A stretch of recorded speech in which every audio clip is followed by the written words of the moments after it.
karena kita tinggal di desa, bapak saya juga dari keluarga yang tidak punya gitu ya.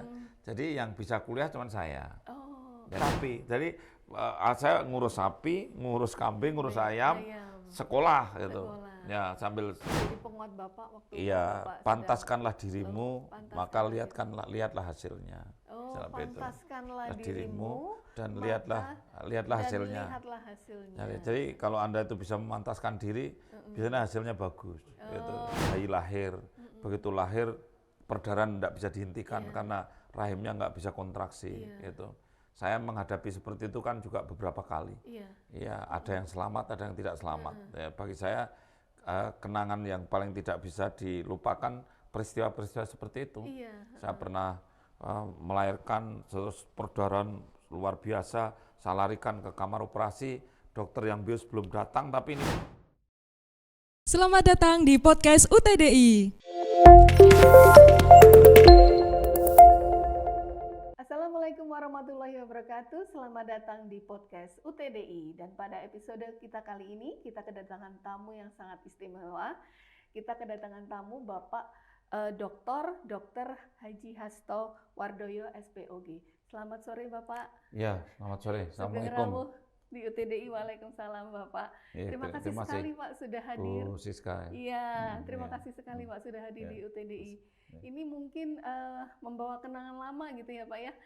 Sudah ya, dulu berapa saya tahun kan, Pak? Ya mungkin tahun 2019 saya ke sini ya. 2019. Ya. Dan saya banyak kenangan karena orang tua saya itu waktu itu ngajar di sini. Oh gitu iya kan. Pak. Dan sampai orang tua saya meninggal juga di prosesi di sini, diberikan penghormatan di aulanya di sini. Gitu. Jadi bagi saya sekarang namanya udah universitas ya, UTDI ya.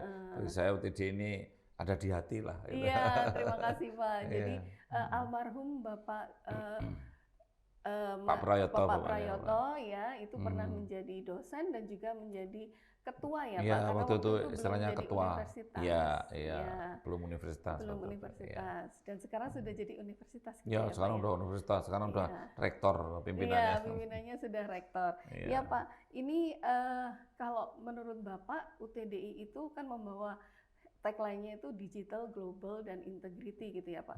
Membawa ahli-ahli digital yang kemudian bisa berproses dan kemudian bermanfaat bagi masyarakat gitu ya Pak.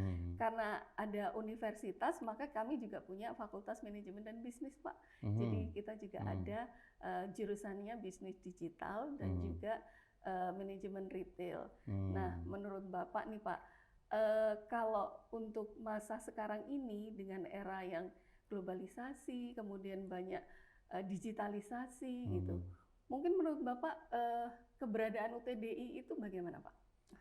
Ya, UTDI ini bisa menjadi sarana untuk loncatnya generasi muda menuju ke era globalisasi ya. Kalau menurut saya ya, karena kan anak-anak muda kan tidak boleh ketinggalan ini dengan IT kan di era disruption dikenalnya ya, kita terdisruption dengan teknologi yang canggih ini kan.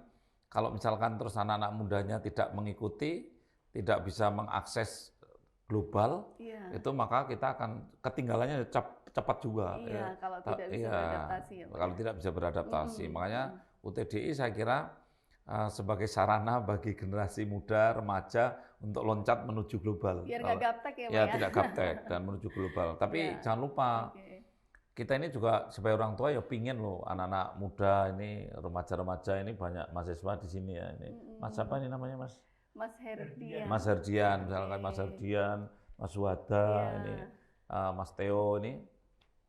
Kalau menurut saya sih ya ada ideologi yang harus ditanamkan mereka, yang harus diperjuangkan mereka. Misal gini ya, kita kan sebagai bangsa punya nation state, pengakuan dunia itu.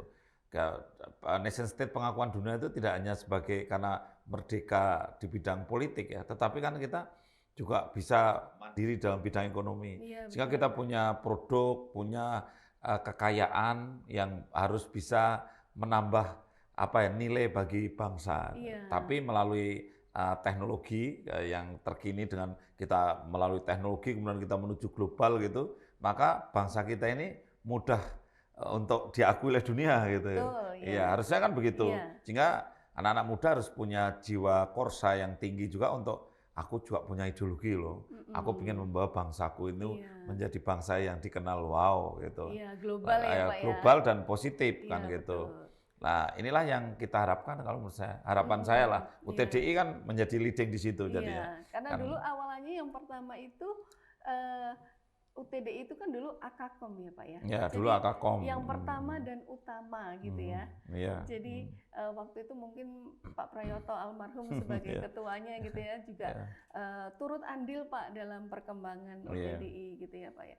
Nah, ini Pak kalau tadi saya bacakan gelarnya Bapak itu kan dokter gitu ya Pak. Cita-citakan sejak kecil atau gimana itu Pak? Dulu saya juga bercita-cita jadi dokter, cuma terus berganti-ganti gitu, akhirnya jadi dosen sama do-nya tapi nggak sama endingnya. Iya, saya tuh kalau ditanya itu tuh ya agak sedikit ya, karena gini, waktu kecil saya kan dari 8 bersaudara. Oh, 8 bersaudara. Kalau nama saya Hasto itu artinya 8. Iya, 8. Bukan tangan ya, tapi 8 lah. Kakak-kakak saya ada 7 orang karena saya yang paling kecil itu karena kita tinggal di desa, bapak saya juga dari keluarga yang tidak punya gitu ya. Jadi yang bisa kuliah cuma saya. Oh. Jadi anak ke-8. Saya anak ke-8. Jadi 7 kakak saya sama sekali tidak ada yang kuliah gitu. Gitu. Karena menyadari bahwa orang tua saya kemampuannya terbatas gitu. Cuman saya sejak kecil ya, sejak kelas 1 SD itu saya punya obsesi. Obsesi saya itu harus bisa mandiri gitu ya. Karena bayangan saya apa? Orang tua saya udah tua. Karena saya anak paling kecil, sehingga yang tertanam di diri saya itu, aduh, saya harus bisa mandiri. Saya harus bisa mandiri gitu.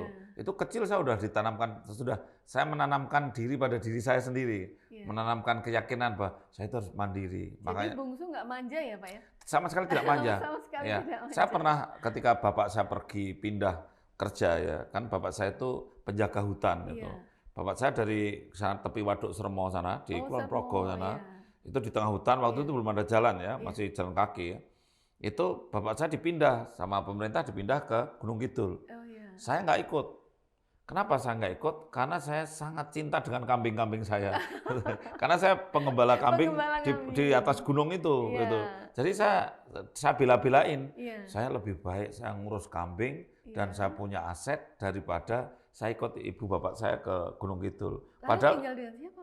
Itu saya cuma dititipkan sama kakak saya yang nomor 2 dan saya yang kedua dititipkan sama mandor hutan di situ. Nah, sehingga saya itu hidupnya agak kerja berat itu. Sudah sekolah, SD, waktu itu saya baru umur 6 tahun, tapi ke sekolah SD, pulang sekolah saya harus ngurus ayam, ngurus kambing, gitu. Jadi cari makannya. Ya cari makan, cari rumput gitu, iya.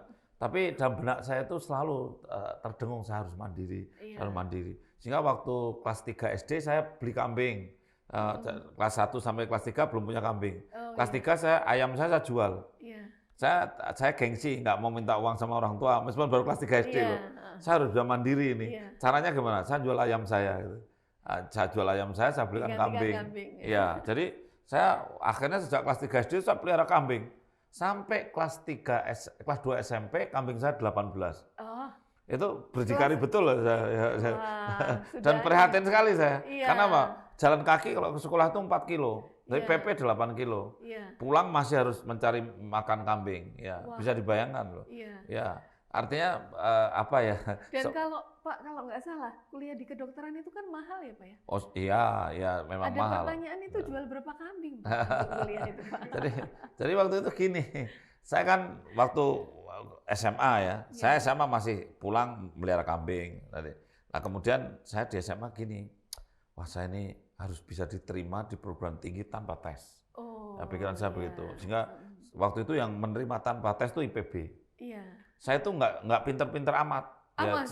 Iya, saya jarang juara, itu jarang ya. Jarang juara, paling kalau juara ya juara 2 atau juara 3 atau juara 1 itu hampir enggak. 3 besar gitu ya. Iya, tapi juara 1 itu jarang, enggak pernah juara 1.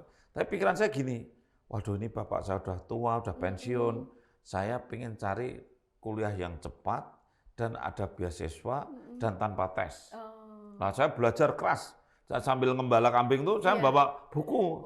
Sore hari itu saya bawa buku. Dan kelas 3 SMP saya beli sapi. Jadi saya ngurus sapi, ngurus kambing, ngurus ayam, sekolah gitu. Ya, sambil belajar itu.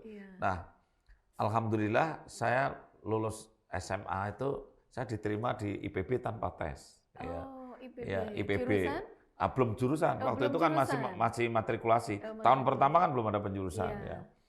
Nah, tetapi saya juga ditantang nih sama teman-teman. Kamu kan diterimanya tanpa tes. Coba kalau kamu mau hebat, coba tes di kedokteran, terima enggak?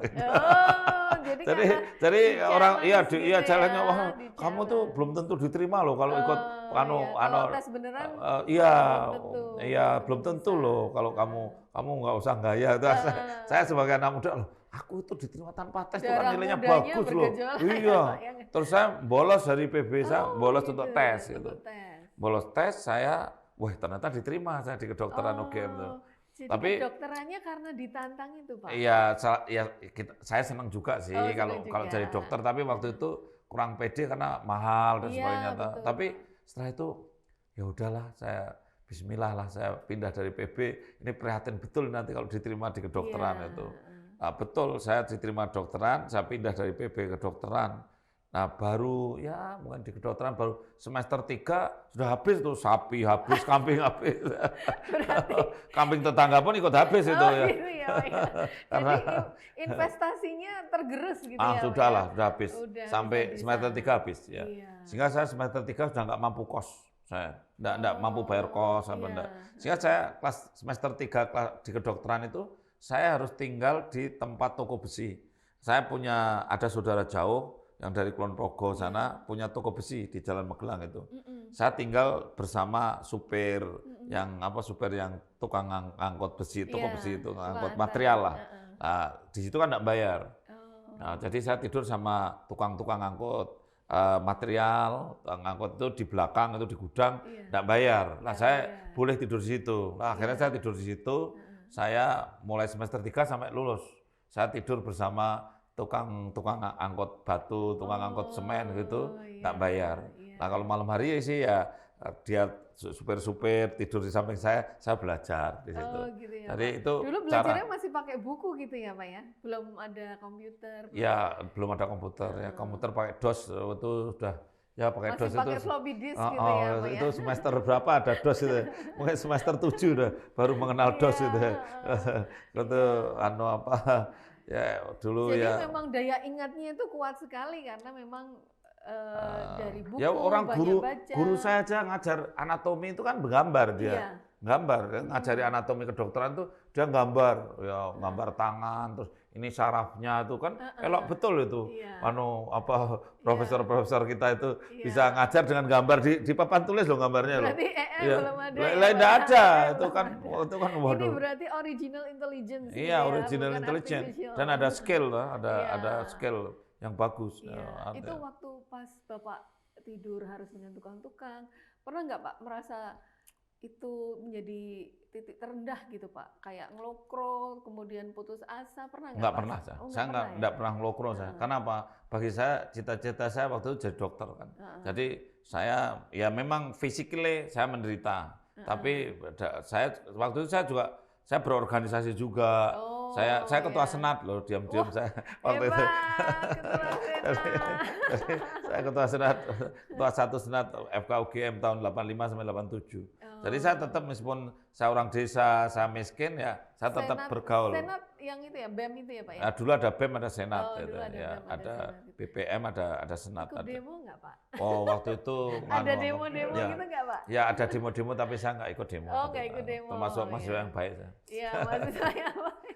Jadi saya nggak pernah menderita sih. Batin saya nggak pernah menderita. Fisik boleh menderita. Iya, artinya bisa dibayangkan lah, saya tidak punya modal uang yang cukup. Kemudian saya ingat, saya beli sepeda motor pertama kali itu CB100. CB100 itu saya jual sapi. Tahun berapa itu Pak? CB-nya tahun CB8 73 ya. CB76 sorry. CB76 tapi saya belinya kan tahun 84 ya. Itu harganya 405.000. Saya ingat waktu itu. Warnanya merah. Warnanya merah ya. 405.000. Berarti dulu yang kemungkinan dilihat oleh ibu saya mungkin Bapak. Jadi saya pakai CB itu harganya 405.000, saya jual sapi itu. Oh, jual sapi saya, terus dan saya bisa naik sepeda motor itu baru semester 3 di kedokteran. Oh, baru sebelumnya sebelumnya saya nggak bisa naik sepeda motor. Setelah itu boncengin ibu, Pak? Enggak ada, belum. Ketemu ibu. Kita stres, enggak ada mikirin pacar, enggak ada gitu. Orang mikirin enggak punya uang, mikirin harus kuliah, harus macam-macam lah. Untuk hidup aja susah. Jadi apalagi menghidupi yang lain. Apalagi menghidupi yang lain ya. Jadi kita enggak mungkin kita belum terpikir. Ya. Nah, ini kalau misalnya Bapak lihat kesulitan-kesulitan itu kan membentuk gitu ya, kalau Tan Malaka bilangnya kan. Kalau kita menghadapi kesulitan, kita berhasil mengatasinya, dia kasih kesulitan lagi, dihadapin lagi, itu membentuk pribadi kita gitu ya Pak. Betul, setuju. Ya. Kira-kira Bapak punya sosok inspiratif nggak Pak waktu Bapak kuliah dulu? Saya begini ya, waktu itu kan kita dihadapkan dengan kalau di kedokteran itu ada tokoh-tokoh di dokter itu ya. Betul. Kita punya idola-idola yang baik lokal maupun global gitu ya. Jadi karena kalau seperti Profesor Rado Putro itu adalah salah satu tokoh di kedokteran UGM yang beliau itu istilahnya mulai dari seorang intelektual tapi skill-nya itu tinggi sekali. Jadi intelektual skill-nya itu bagus. Mungkin orang-orang kedokteran itu agak mengidolakan orang yang punya intelektual skill tinggi. Karena kita memang dilatih untuk punya intelektual yang tinggi tapi juga punya skill yang tinggi. Itu contohnya seperti itu. Artinya bahwa kita memang dididik untuk punya obsesi untuk punya kemampuan yang tinggi. Harus berani bermimpi besar. Iya, harus berani bermimpi besar. Karena itu juga menguatkan ketika kita menghadapi tantangan itu ya. Betul. Jadi saya kira hal seperti itu yang sering membuat kita jadi mimpi besar itu seperti itu. Bahwa kita ingin menjadi seorang yang... Mungkin ada kata-kata atau quotes Pak gitu dari idola Bapak yang Bapak itu? Ya, saya sering terinspirasi bahwa mungkin bisa jadi penguat Bapak waktu Bapak pantaskanlah dirimu, maka lihatlah hasilnya. Pantaskanlah dirimu dan lihatlah hasilnya. Jadi kalau Anda itu bisa memantaskan diri, biasanya hasilnya bagus. Gitu, ya. Kan banyak orang tidak mampu memantaskan diri. Oh betul Pak, betul. Kemudian ketika saya banyak berhadapan dengan dunia yang keras gitu ya, misalkan saya kan waktu itu menjadi bupati di Kulon Progo ya, itu kan melalui proses pilihan 2 periode saya ikut pilkada, itu kan seperti perang. Nggak mudah juga ya Pak ya. Seperti perang, suasana seperti perang. Itu ya yang saya pakai seperti Jenderal Sudirman misalnya itu. Jenderal Sudirman kan filosofinya dalam keadaan genting dan perang, maka jagalah kesucian. Dalam keadaan genting dan perang, jagalah kesucian. Maka insya Allah Tuhan, Allah Subhanahu Wa Taala akan hadir dan berpihak pada yang suci. Jadi mungkin kesuciannya itu maksudnya adalah untuk tetap melakukan hal-hal pada batasan-batasan nilai-nilai yang kebenaran dan keadilan gitu ya Pak? Ya, kesucian itu totalitas ya. Ya, kalau Jenderal Sudirman kesuciannya sampai batal wudhu aja wudhu. Kentut ya wudhu, kemudian pipis ya wudhu. Itu kan kesucian secara fisik. Tapi kalau kita lihat kesucian lain juga tidak pernah menipu. Ya, jangan satu patah kata pun menipu kan. Dan itulah yang menurut saya yang saya dapatkan ketika saya itu harus menghadapi kondisi-kondisi yang genting, maka kesucian itu menjadi senjata paling kuat gitu. Maka sampai kalau kita mendengar dari para ulama, para ustadz kan Rasulullah aja misalkan ditanya, tadi ada orang lewat di sini ya, itu mau saya bunuh Rasulullah. Rasulullah kan gimana ya ini kalau saya jujur, oh ini orangnya sembunyi di situ, orangnya pasti dibunuh. Tapi kalau saya bilang aku enggak lihat itu, masa Rasul kok enggak jujur, berbohong. Ini kan enggak suci, jadi sempat berbohong kan. Ya, itu aja sampai kalau Rasulullah kan kemudian kalau tadi duduk terus berdiri, dia berdiri loh. Selama saya berdiri kok enggak ada ya, enggak lihat tuh. Padahal waktu duduk tadi melihat kan gitu. Itu kan apa ya? betul. Yang kita ambil itu apanya? Bahwa oh ternyata segitunya loh Iya, orang menjaga kesucian itu.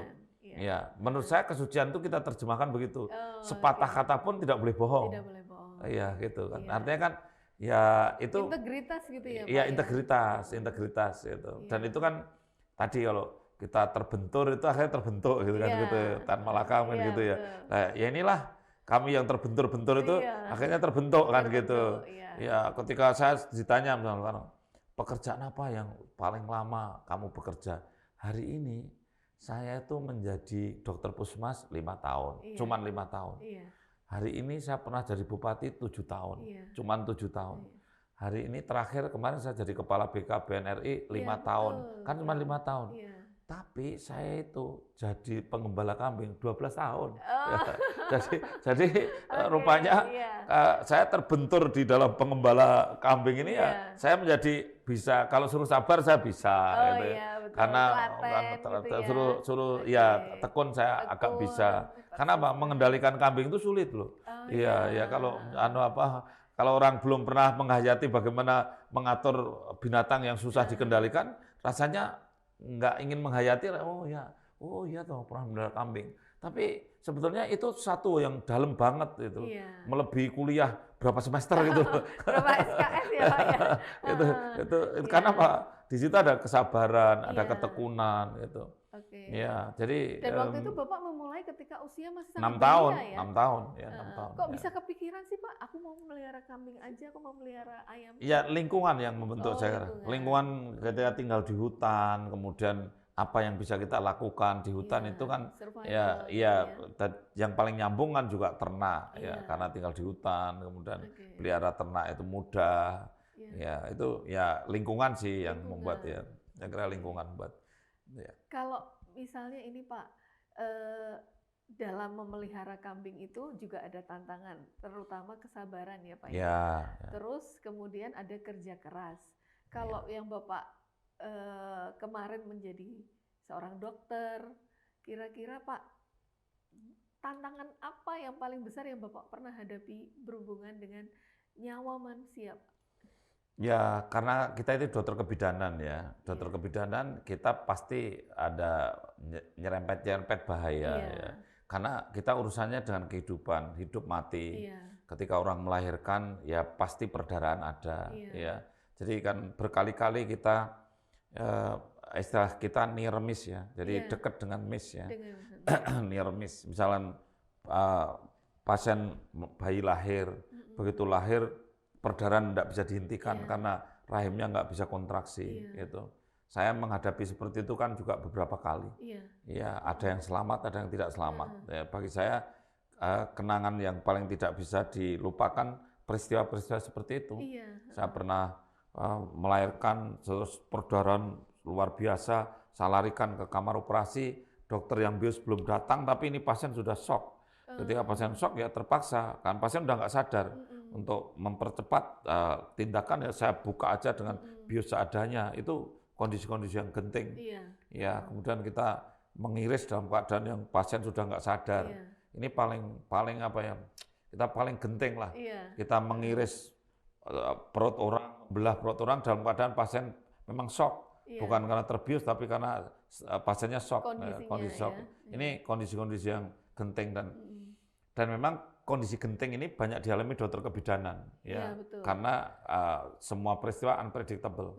Ya, inilah yang saya sering tidak bisa melupakan ya Iya. bahwa peristiwa yang near miss begini Iya. ini cukup cukup memberikan impression yang kuat Iya. pada saya bekerja. Ada juga remaja yang melakukan aborsi, kemudian akhirnya perdarahan, darahnya nggak bisa dihentikan, sampai kita harus menahan perdarahan yang dari mulut rahimnya dengan tangan saya sendiri, sampai 2 jam tangan saya harus di dalam vagina, kemudian supaya kalau setiap tangan saya lepas, perdarahan ngocor lagi, sambil transfusinya sampai 20 botol.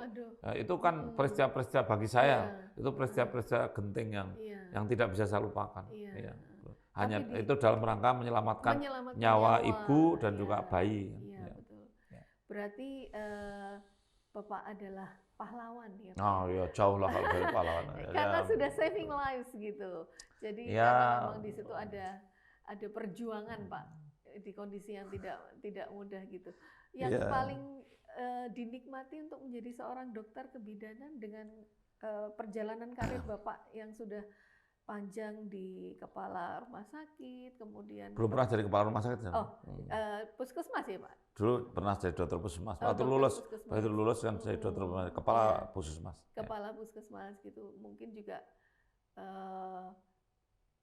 ingatan Bapak mungkin yang membahagiakan apa Pak? Pernah ada nggak? Saya kan dokter umum, kemudian saya ngambil spesialis kebidanan kandungan 5 tahun ini kan. Terus setelah lulus spesialis saya jadi dosen di Fakultas Kedokteran UGM. Kemudian karena jadi dosen saya harus ngambil subspesialistis. Saya ngambilnya endokrin reproduksi, di situ bayi tabung.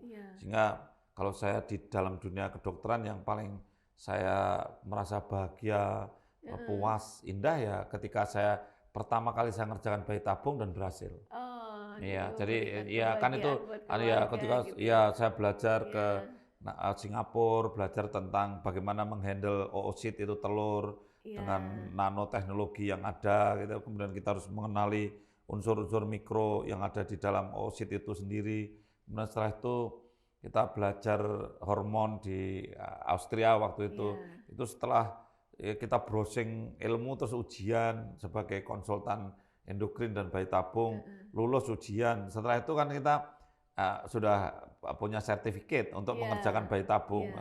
Nah, ketika kita mengerjakan bayi tabung pertama kali berhasil itu, waduh, kita seperti kepuasannya tinggi sekali karena orang sudah nikah 13 tahun nggak bisa hamil, terus saya ambil telurnya, setelah saya keluarkan spermanya, terus saya temukan di bawah mikroskop. Setelah itu jadilah calon manusia kecil yang embrio namanya. Setelah itu dengan selang yang halus saya masukkan ke dalam rahim. Setelah itu wah ternyata tumbuh dan ternyata jadi bayi itu. Waduh, itu bahagianya itu lebih bahagia lagi waktu melahirkan. Setelah itu kita lahirkan terus bayinya sehat. Aduh, senang sekali. Usianya sekarang berapa itu, Pak? Yang waktu itu Bapak pertama kali membantu. Yang saya lahirkan pertama awal-awal itu hari ini sudah melahirkan orangnya. Oh iya. 20 tahun yang lalu berarti. Ada pasien saya bayi tabung itu ada yang sudah hamil sekarang ini. Dia sudah hamil berarti dia umurnya udah waktu itu umurnya udah 20 tahun. Jadi saya pernah ketemu loh ini pasien Bapak yang dulu Bapak bikin bayi tabung. Loh, sekarang sudah hamil dia. Wow, saya bilang kaget tuh. Karena umurnya 20 tahun dia, umurnya 20 tahun ya. Jadi saya berarti 20 tahun yang lalu. 20 tahun yang lalu itu yang saya kerjakan 20 tahun yang lalu. Nah, kayak gitu tuh menurut saya kebahagiaan yang yang tidak ada duanya lah. Ya, kita tidak bisa digambarkan dengan harga. Jadi sudah itu priceless. Betul-betul saya bersyukur, alhamdulillah kok bisa memberikan kebahagiaan untuk keluarga yang lain gitu ya Pak ya. Memang kalau kebahagiaan lain ada juga ya. Ketika juga, bukan jadi dokter tapi ketika waktu saya jadi bupati di Kabupaten Kulon Progo periode pertama kan mendapatkan tugas juga supaya bandara yang ada di Adi Sucipto itu bisa pindah ke Kulon Progo. Saya juga studi banding ke India, kemudian bagaimana membuat bandara yang ada ininya itu budaya. Jadi sudut-sudutnya itu adalah budaya, menampilkan kebudayaan. Yang saya contoh di Mumbai, India gitu ya. Di sana bandara itu semua lingkungannya adalah mencerminkan budaya lokal dan heritage lokal itu. Mungkin kalau di sini ada Borobudur, ada Prambanan. Nah, mungkin sudah bisa lihatlah bandara di Kulon Progo itu. Itu saya juga karena perjuangannya menghadapi demo dan luar biasa itu juga saya juga kalau ke bandara saya alhamdulillah ya. Legacy jadi bagi saya artinya Allah itu memberikan pertolongan itu di luar ekspektasi saya karena saya kan bukan ahli bandara gitu ya. Tapi ketika kita tentu bersama-sama timnya Pak Gubernur, terus saya waktu itu Bupati Kulon Progo, kemudian kita merealisasi bandara itu juga termasuk yang alhamdulillah itu. Iya, jadi seperti itu. Ya, Pak mungkin monggo sambil. Terima kasih. Ini minum beneran ini. Kan kadang-kadang kalau ada yang minumnya itu bukan beneran. Ini buahnya juga betulan, Pak. Iya, terima kasih. Ya gitulah Bu, jadi kalau cerita tentang kehidupan tuh nggak ada habis-habisnya. Iya. Makanya saya sering bilang sama anak-anak muda, cobalah anak-anak muda itu melipat-lipat waktu itu. Karena kalau kita lihat ya, kita misalkan mencari teman sebaya, sebaya saya misalnya itu, yang kenapa ya dia kok nggak jadi apa-apa misalnya gitu. Saya pikir antara yang nggak jadi apa-apa yang dengan yang bekerja berbagai hal itu kan tetap sehatnya sama.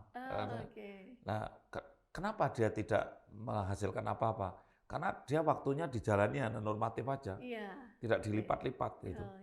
Tapi ya, akhirnya umurnya sudah berjalan 30 tahun, hasilnya ya linear saja gitu.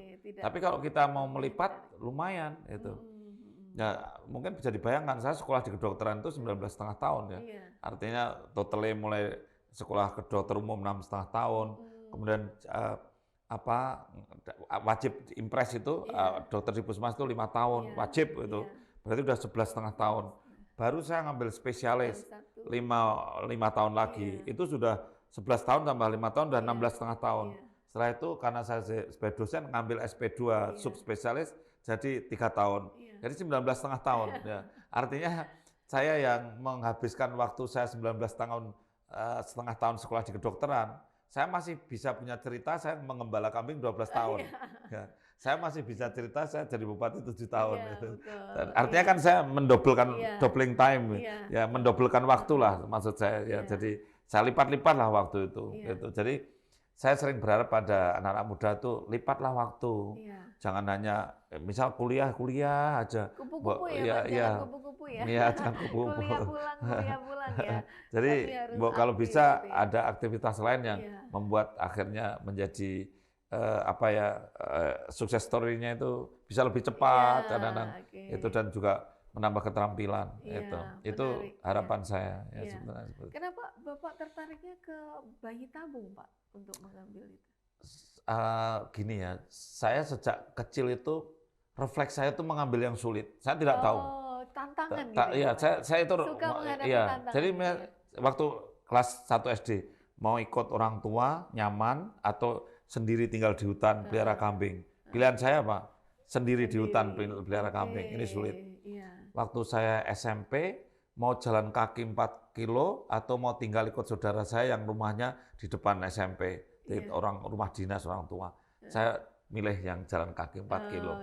Tapi di dalam keprihatinan jalan kaki 4 kilo, saya ada kepuasan pulang saya pelihara kambing. Gitu kan. Ketika saya lulus SMA tadi, antara IPB sama kedokteran jelas saya pasti prihatin. Sekolahnya lama biayanya mahal, tinggi. Saya refleks saya meskipun saya nggak punya uang ya.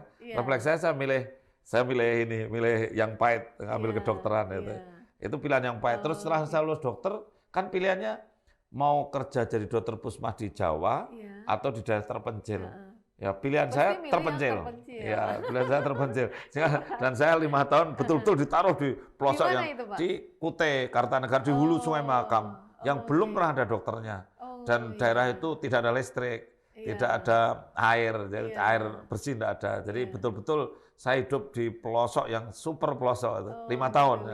5 tahun. Artinya refleks saya itu selalu milih yang pahit. Kemudian saya kan setelah jadi dokter umum 5 tahun kan saya mau tinggal di pelosok praktek juga nggak bisa. Saya paling saya ngajar karena ngajar pramuka, ngajar senam gitu karena di hulu Sungai Mahakam itu orang pramuka nggak ada gitu kan.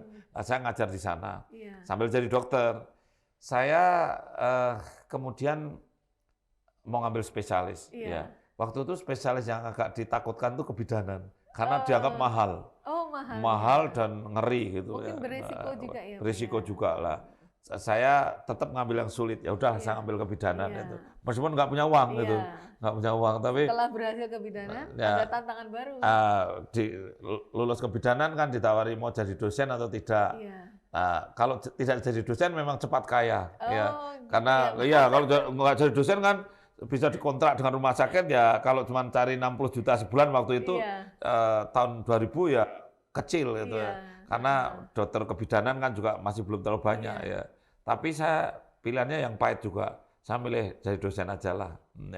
Ya dosen itu ya gajinya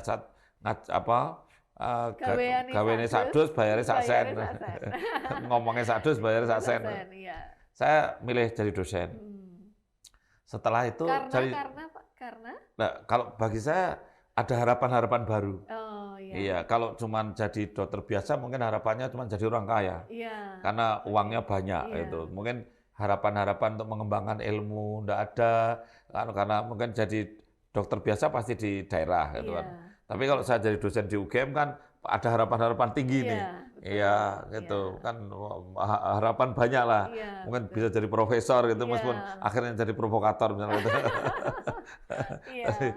Nah, akhirnya saya milih dosen. Ini kan lebih prihatin ya. Nah, setelah jadi dosen ini ngambil apa ya? Kan banyak ada veto maternal itu yang khusus urusan ibu hamil dan anak. Kemudian ada onkologi, kanker, macam-macam pilihannya. Yang paling orang pada menghindari adalah endokrin reproduksi dan bayi tabung. Kenapa dihindari? Karena baca terus, harus baca bukunya tebel-tebel sekali.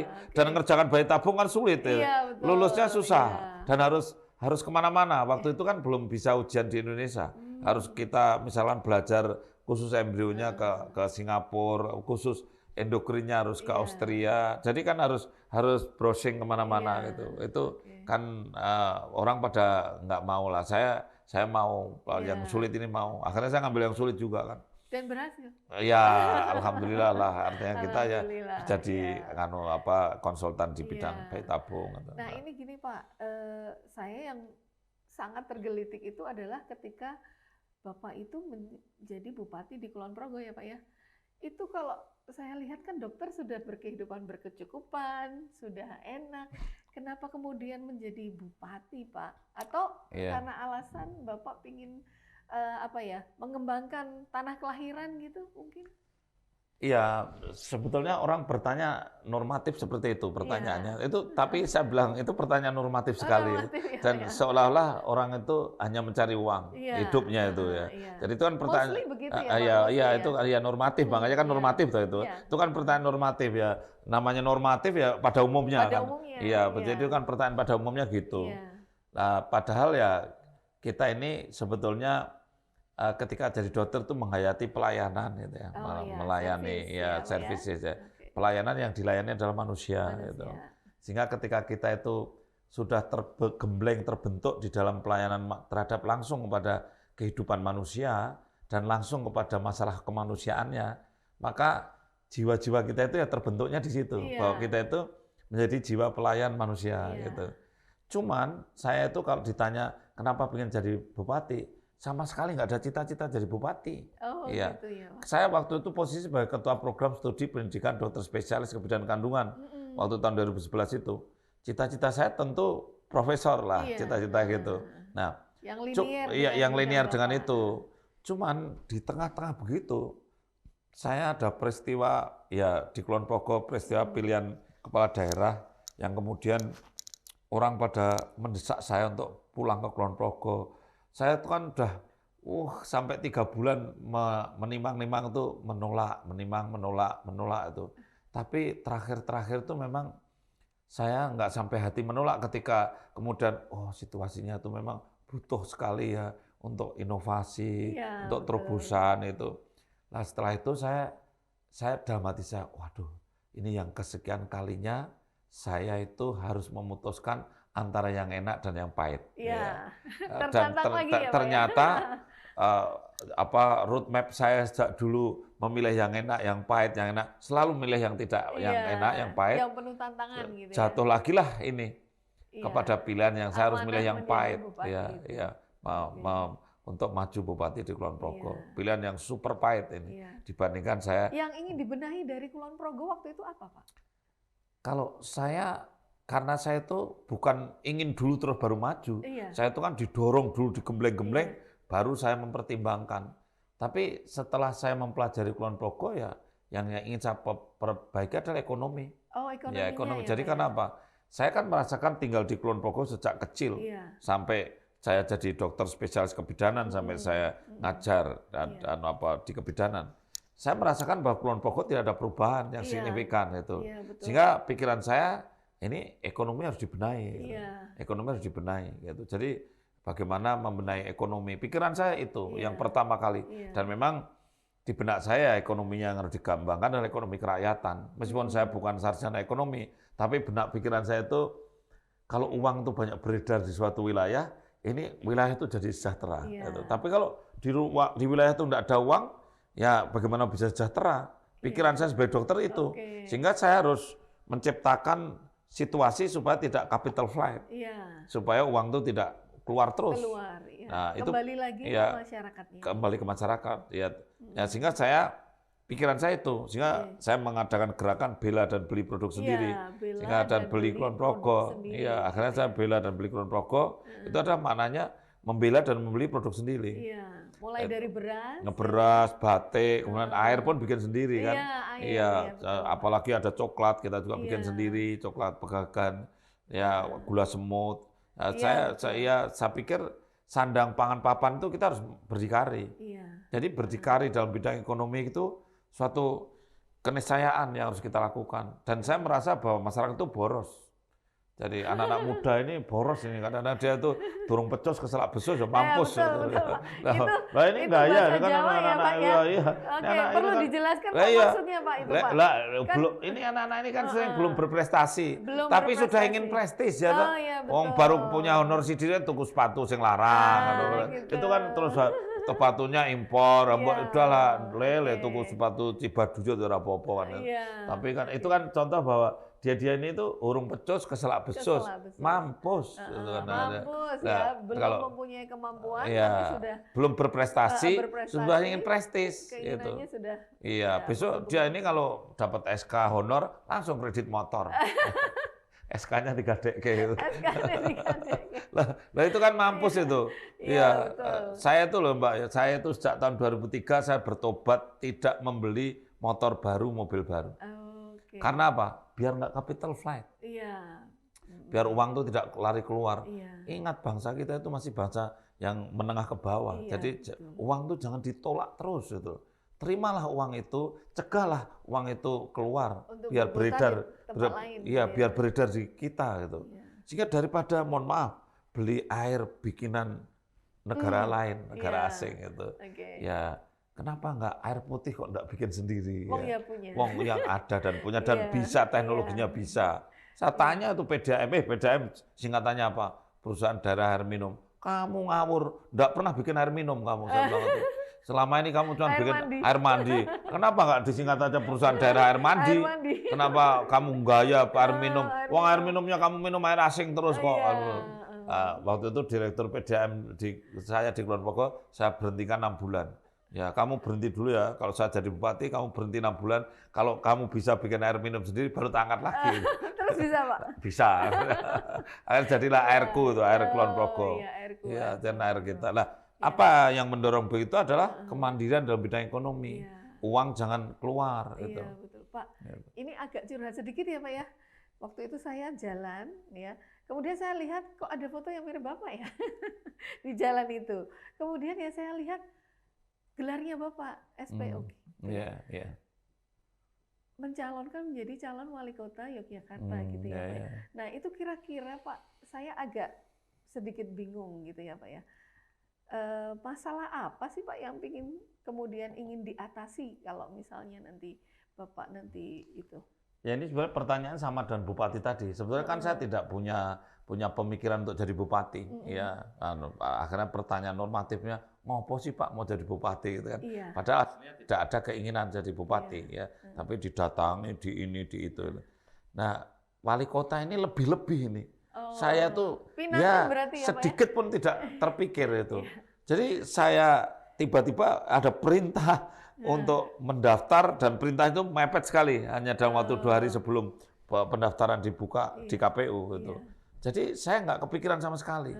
Nah ini lagi-lagi saya yang kesekian kalinya saya posisi sebagai kepala BKKBN RI, ya orang bilang jabatan saya itu setara menteri, kemudian tiba-tiba saya dapat perintah untuk ikut kompetisi wali kota. Nah saya lagi-lagi kembali kepada sejarah saya. Rupanya Tuhan memang selalu memberi saya pilihan 2 hal ya. Jadi milih yang pahit atau milih yang manis. Nah, ini sudah sekian kalinya saya harus milih yang pahit gitu. Sehingga Semoga membawa kebermanfaatan Iya, dan keberkahan amin, ya Pak ya. amin, amin, amin. Amin, Jadi ya. akhirnya saya milih, yaudah ini ada perintah ya. Saya Oke. bukan daftar, bukan melamar, tapi saya dapat perintah, ya, dan saya tegak lurus dari perintah itu, ya Oke. Bismillah lah saya Bismillah ya, Pak ya. mendaftar. Dan setelah saya mendaftar, setelah saya menjalankan perintah, baru saya mempelajari ada Oke. apa sih sebetulnya Iya. di kota ini gitu kan. Apa sih Ya, masalahnya gitu ya. nah, baru saya mempelajari karena saya sebelumnya kan tidak ada keinginan ke situ toh. Iya, Tapi oke. begitu diperintah ya saya pelajari Iya. gitu. Semoga Nah, nanti muncul inovasi-inovasi yang baru Iya, mengatasi iya. masalah di Jogja Amin ya, ya Pak mudah-mudahan. Jadi Iya. saya melihat akhirnya masalah memang banyak di kota Yogyakarta itu ada. Kalau saya sebagai dokter ya, Iya. kan sehat itu penting. Iya. Ya. Kota Yogyakarta ini nggak punya sumber daya alam. Oh iya. Adanya cuma sumber daya manusia. Iya betul. Ya kan? Mm-mm. Kalau saya jadi bupati di Kulon Progo masih ada andesit, ada pasir, Iya. ada padi, ada gula semut, ada Iya. kayu, macam-macam lah. Iya. Sumber daya alam itu. Iya. Di sini tidak ada sumber daya alam. Adanya cuma sumber daya manusia. Iya. Lah, makanya kalau saya fokusnya apa? Sumber daya manusia harus unggul. Dan salah satu unggul itu harus sehat dulu. Iya. Nah, tapi sehat itu 70% tuh lingkungannya harus bagus. Iya. Dan kita lihat sekarang sampah menjadi masalah Iya, yang coba luar yang biasa. menggunung di Iya, kanan jadi kiri itu jadi loh, kalau Pak. saya bilang kita harus sehat, bagaimana mau sehat kalau sampahnya nggak bagus itu. Iya. Makanya ketika saya membawa Jadi jargon, polusi. iya jadi polusi, saya membawa jargon sehat ini, maksudnya ya dimulai dari sehat lingkungan. Iya. Dan kenapa membawa jargon sehat ini? Karena supaya kualitas SDM-nya unggul. Iya. Nah tentu setelah sehat, harus pendidikannya harus bagus Bagus. dan harus tidak nganggur. Oh, Ya, betul. kota Yogyakarta ini penganggurannya tertinggi di DIY. Aduh, Ya, menakutkan. 6,7% ya penganggurannya. Oke. Nah, Iya. makanya mesti itu harus diselesaikan semua itu. Iya. Penganggurannya juga harus diturunkan, pendidikannya harus baik. Nah, ini kalau saya hari ini kita dengan universitas yang Iya. luar biasa ini. Iya, terima kasih Pak. Makanya Semoga bisa bersinergi ya Pak ya. ya, saya punya konsep soalnya. Oke. Jadi konsep kerjasama dengan universitas. Iya. Konsepnya gini, one village, one sister university. Oh, oke. Jadi ketika kampung-kampung yang ada di kota Yogyakarta ini, itu bisa kita kerjasamakan Sinergikan, dengan iya. universitas yang ada. Iya. Bahkan mungkin dari sini bisa mengambil tidak satu village, mungkin Iya. 2 atau 3 village Oke. dengan tematik tertentu. Iya. Misalkan ada kampung yang masih ada blank area, spot area yang spot area kan ada yang masih blank ya. Iya. Misal begitu, itu kan saya bisa kerjasama dengan sini dong, Iya. ya.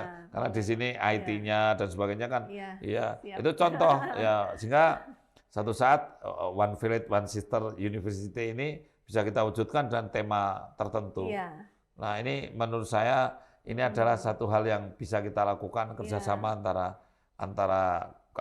daerah dalam hal ini kota dengan perguruan tinggi. Perguruan tinggi, Iya, ini iya. contoh aja. Kalau tadi masalah kualitas SDM, pendidikan, kemudian tidak nganggur, harus Iya. betul-betul produktif, gitu. Dan jangan lupa satu lagi di kota Yogyakarta ini lansianya banyak. Oh, iya.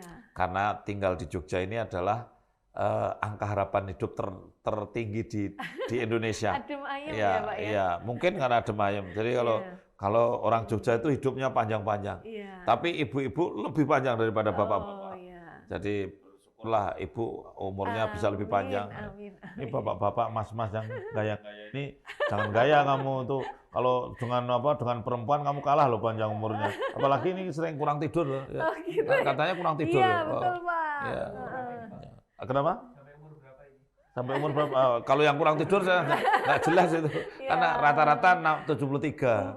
Tapi kalau iya. kurang tidur bisa lebih pendek lagi Ya, itu. mungkin Bapak bisa memberikan pesan Pak untuk kami, mungkin juga untuk anak-anak muda-muda ini yang kadang lupa memperhatikan kesehatan gitu Pak. Iya, jadi kan gini, tidur itu kalau sebagai dokter ya, itu tidur itu idealnya 6 jam. 6 jam. Tapi kita sering tidur 6 jam itu dianggap ada yang menganggap, oh kelamaan nih, tidur lama banget itu. Padahal sehari itu kan 24 jam. Iya. Jadi kalau sehari 24 jam harusnya loh. Kalau cuma mau tidur 6 jam harusnya bisa. Harusnya Dalam keadaan normal loh, Iya. dalam keadaan normal. Sehingga harapan saya bioritme itu penting. Iya. Ya, bioritme itu penting. Tidur 6 jam itu ideal. Iya. Gitu. Ini makanya anak muda kan banyak yang kacau. tidurnya ya. betul. Apa ya begadang lah gitu kan. Iya. Yang macam-macam. Kadang cuma pilihan Pak, kalau mau tidur ya nanti tidurnya di kelas gitu. Tidurnya di kelas. Oke, ya terima kasih sekali Bapak atas Iya, baik. kehadirannya, Iya, juga iya, ceritanya, wah menarik iya. sekali ya.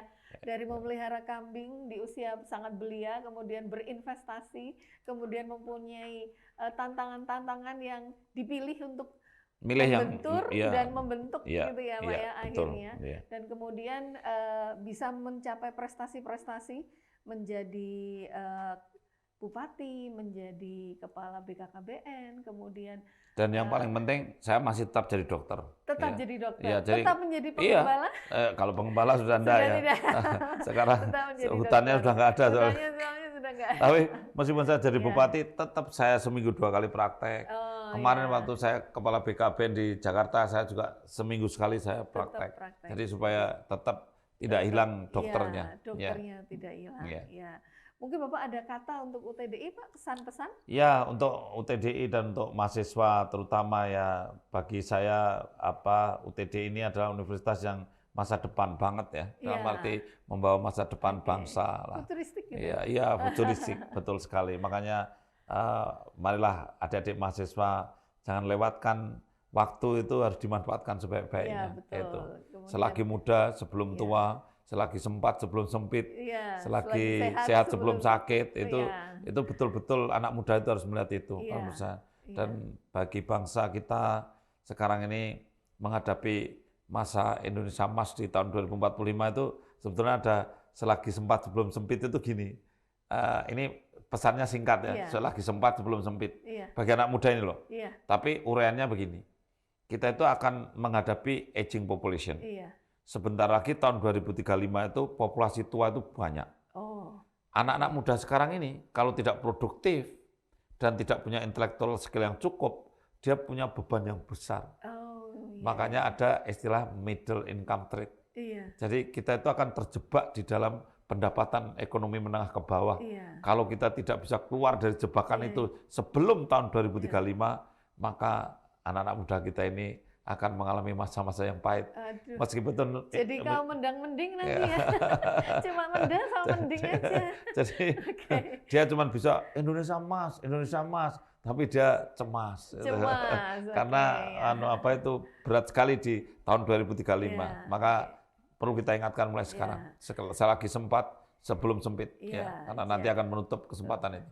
Iya, Ya. terima kasih banyak Pak. Kasih. Ya. Jadi Universitas Teknologi Digital Indonesia akan berupaya terus untuk menjadi institusi pendidikan Ya. tinggi yang Ya. turut berkontribusi untuk menjaga kualitas SDM. ya, Pak. Iya, betul. Untuk tetap melek teknologi, Mhm. tidak gaptek gitu Iya, ya. iya. Kemudian punya integritas dan juga Iya. bisa bersaing di era globalisasi besok ya Pak ya. Ya. Ya, Iya. terima kasih banyak Bapak. Ya, terima kasih. Wassalamualaikum Waalaikumsalam warahmatullahi wabarakatuh. Terima kasih teman-teman. Masih, Selamat ya.